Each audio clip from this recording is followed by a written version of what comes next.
मंत्री के लिए अपने विभाग में एक सफल प्रोजेक्ट कंप्लीट होने के बाद अपने परिवार के साथ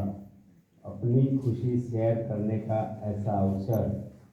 सबको नहीं मिलता है जो आज मिलेगा।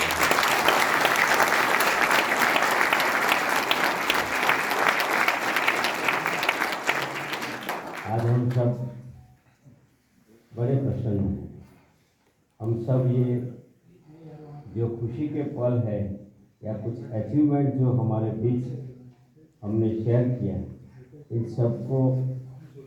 देश के नागरिकों को समर्पित करते हैं कि ये आपकी सेवा का हमारा जो प्रतिबद्धता था, निर्धार था, उसी के कारण आज हम ये कर पाए।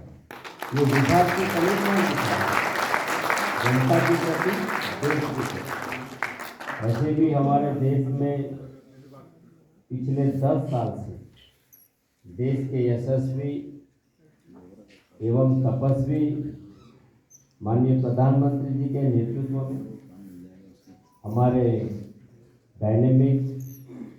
कैबिनेट मिनिस्टर श्री अश्विनी जी के नेतृत्व में, मार्गदर्शन में इस विभाग ने काफ़ी नवाचार किए।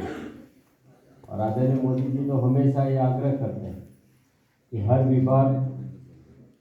रिफॉर्म्स लेकर आए और रिफॉर्म के साथ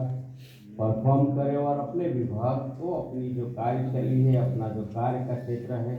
उसको एक तरीके से ऐसा ट्रांसफॉर्म करे जिससे इस देश की जनता को लगे कि अब देश बदल रहा है और इसका अनुभव इस जनता तक पहुँचे। हमने देखा है कि देश की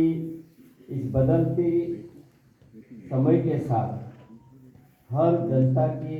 हर नागरिक की एक अलग आशा अपेक्षा खड़ी थी और उन आकांक्षा को पूरा करने के लिए हमें भी अपने आप को क्षमतावर्धन की दिशा में काम करना पड़ेगा और इसी दिशा में हमने ये काम को प्रारंभ किया। और मुझे खुशी होती है कि हमारा ही ये सफलता देखकर आदरणीय मोदी जी को, आदरणीय प्रधानमंत्री जी को यह महसूस हुआ कि दिल्ली देश के इस केंद्र में एक कर्मयोगी भवन होना चाहिए, उत्तम ट्रेनिंग सेंटर होना चाहिए, जिसके कारण उन्होंने अभी शिलान्यास भी किया। तो इसकी जो आवश्यकता है बदलते समय के साथ, क्योंकि हमारे देश की जो डेमोक्रेटिक सिस्टम को सफल करने के लिए सबसे अति आवश्यक है जनता का शासन और प्रशासन का एक दूसरे के साथ संबंध, एक दूसरे के साथ संवाद और एक दूसरे के साथ कम दूरी, मतलब ज़्यादा से ज़्यादा जनता, शासन और प्रशासन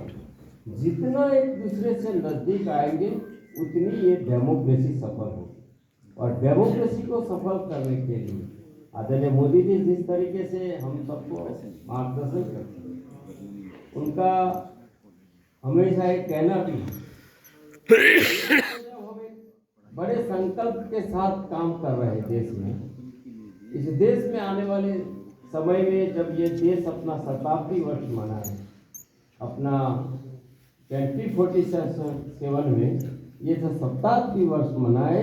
तब देश बाकी सब देश की कंपैरिजन में एक सिरमौर राष्ट्र बने, एक विकसित राष्ट्र बने। और इसी विकसित राष्ट्र बनाने में ये सफल विभाग, हर विभाग को अपने का एक रोड मैप, अपना खाका तैयार करना है कि हम 25 साल में, ये अमृत काल में हम कैसे काम करें। और मैं ये मानता हूँ कि अमृत काल में काम करने का जो अवसर हमें मिला है, उस अवसर में हमारे देश की सबसे ज़्यादा, जिसके पास स्टाफ स्ट्रेंथ है, जिसके पास इस विभाग की सबसे ज़्यादा, मैं मानता हूँ रेलवे के बाद अगर किसी एक डिपार्टमेंट में 4.5 लाख से अधिक कर्मयोगी है तो वो हमारे विभाग है। और ये आज कर्मचारी नहीं रहे, ये सारे के सारे 4.5 लाख कर्मचारी कर्मयोगी बने, अपने आप को